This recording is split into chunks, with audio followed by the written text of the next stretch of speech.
Some cars are rare. Some cars are valuable. But then there's the 1971 Plymouth Hemi Cuda Convertible, a machine so untouchable, so mythically unattainable, that even seasoned collectors whisper its name with reverence.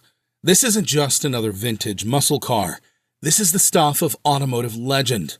Only 12 were ever built, and of those, just 3 were equipped with a 4-speed manual transmission. Today, just a handful survive, making the 71 Hemi Cuda Convertible one of the rarest and most expensive American muscle cars ever produced. How did a Plymouth, a name more commonly associated with affordable family transportation, create something so legendary? And why does this particular car command millions at auction? Buckle up. This is the story of the rarest convertible muscle car in existence. Hit the like button if you love cars as much as we do, and subscribe to join our Gearhead community for more thrilling car content. So, how did this unicorn come to life? Let's rewind to 1971, when the muscle car era was facing its toughest challenges, and Plymouth responded with a final act of rebellion. They weren't ready to give up the fight just yet. The Barracuda, already a dominant force on the streets, received its most ferocious form, the Hemi Cuda. At its heart sat the 426 cubic inch HEMI V8, a legendary power plant that had been terrorizing racetracks and drag strips for years. With 425 horsepower and 490 pound-feet of torque, the 71 Hemi Cuda Convertible was a rolling nightmare for anything that dared pull up next to it at a stoplight. But there was a problem. Almost nobody bought one. Why? The Hemi engine added around $871 to the base price, when a new Barracuda started at around $3,200. With insurance rates soaring and the Hemi option adding over 25% to the base price, buyers turned to more affordable alternatives or settled for a less extreme engine option like the Chevrolet Chevelle SS454 or even Ford's Mustang Mach-1. When the dust settled, only 12 Hemi-powered drop-top Cudas were built, making each buyer the owner of an instant legend.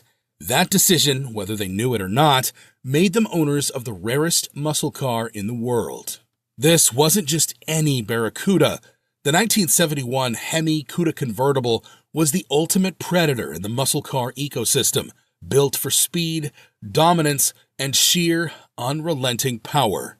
Styled under design chief John E. Hurlitz and built on Chrysler's then recently introduced E-body platform, the 1971 Plymouth Hemi Cuda was a masterpiece of engineering. The model was lower, wider, and meaner than ever. It featured an updated front end with a cheese grater grille, fender grills, and menacing quad headlights. With no roof to muffle the sound, the thunderous engine under the hood made sure everyone within miles knew exactly what had just pulled up next to them. Officially, it was rated at 425 horsepower, but many enthusiasts believed that number was deliberately understated. In reality, it packed even more punch. Its 490 pound-feet torque was enough to turn the rear tires into instant smoke with a stab of the throttle. Whether it was rolling off the line or roaring down the highway, the Hemi Cuda Convertible left no doubt about its intentions. Buyers had a choice of 2 transmissions, a 4-speed manual for those who wanted full control over the chaos, or a 3-speed torque-flight automatic for effortless brutality. Either way, this car was built to devour asphalt. The car could go from 0 to 60 in around 6 seconds and run the quarter mile in the high 13-second range, still staggering for its time. In an era when factory muscle cars were already pushing the limits, the 71 Hemi Cuda Convertible shattered expectations. And if that wasn't wild enough, it came wrapped in a bold, in-your-face design that made sure nobody missed it. With the optional shaker hood scoop mounted directly to the carburetor, it quivered and roared with every press of the throttle. The billboard side graphics, offered in loud colors like lemon twist, sassy grass green, and tor red, turned heads at every street corner. Giant hood pins, rally gauges, and a pistol grip shifter completed the look. This wasn't just a car, it was a statement, and in convertible form, a unicorn. For years, the 1971 Hemi Cuda Convertible was a ghost. Many didn't even realize just how rare these cars were until decades later. Then, in the early 2000s, collectors started chasing them. Prices for the 1971 Plymouth Hemi Cuda Convertible didn't just rise, they exploded. What was once an overlooked piece of muscle car history became one of the most sought-after collector cars in the world. And today, these cars don't just appear at auctions, they dominate them. The numbers speak for themselves. In 2002, one of these ultra-rare convertibles sold for $410,000. A price that stunned collectors at the time, but that was only the beginning.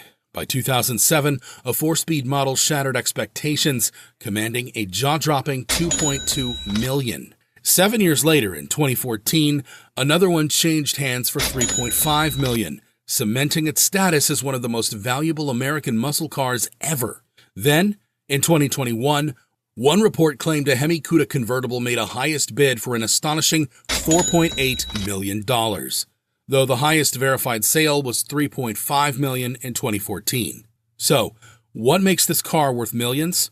First, an extreme rarity. Only 12 were built, and even fewer survive today. Finding one is like discovering a lost artifact, a true unicorn in the muscle car world. Second, factory-backed performance. The 426 HEMI V8 wasn't just an engine, it was a race-bred powerhouse, sharing DNA with the Hemi engines that dominated NHRA drag strips, also setting the standard for brute force American performance. Third, cultural impact. The 71 Hemi Cuda Convertible represents the final stand of the golden age of muscle cars. After this, government regulations and rising fuel costs would spell the end of high-horsepower, unrestrained muscle machines. Finally, survivorship bias plays a huge role. These cars were built to be driven hard. Many ended up wrecked, abandoned, or simply lost to time. The few that remain, they are nothing short of automotive gold, rolling pieces of history that collectors are willing to pay millions to own. For collectors, owning a 1971 Hemi Cuda convertible is like owning the Mona Lisa of muscle cars. The 71 Hemi Cuda wasn't just a menace on the streets, it caught the attention of Uncle Sam. It wasn't just the streets that felt the impact. Rising insurance costs and tightening emissions regulations made cars like the Hemi Cuda nearly impossible to sustain. And Plymouth? They could see the writing on the wall. 1971 was the last year you could order a Hemi Cuda convertible. By 1972, the 426 Hemi was no longer available in production cars, marking the end of the high-performance Hemi era. And just like that, the dozen cars built in 1971 became a frozen moment in time, a final, unapologetic middle finger to the regulations that would soon strangle American performance cars. Today, the 1971 Plymouth Hemi Cuda convertible is more than just a rare car. It's a legend, an icon, a symbol of everything that made the muscle car era great. It represents a time when Detroit didn't care about rules, when horsepower was king, when you could roll up to a stoplight, dump the clutch, and let 426 cubic inches of American fury do the talking. And while other muscle cars from the era still get plenty of attention, nothing, absolutely nothing, carries the same mystique as a Hemi-powered drop-top Cuda. Maybe you've seen one in a museum. Maybe you've caught a glimpse of one at an auction. Or maybe you've only heard the stories. But one thing is certain. If you ever find yourself in the presence of a 1971 Plymouth Hemi Cuda convertible, take a moment. You're looking at history. Because cars like this, they don't come around twice. The 1971 Hemi Cuda convertible isn't just rare, it's untouchable. A car so scarce, even hardcore collectors have never seen one in person, with values reaching nearly $5 million. It's one of the most expensive, and with a legacy that refuses to fade, it's one of the most legendary. It was too powerful, too fast, and too wild for its time. And that's exactly why we love it.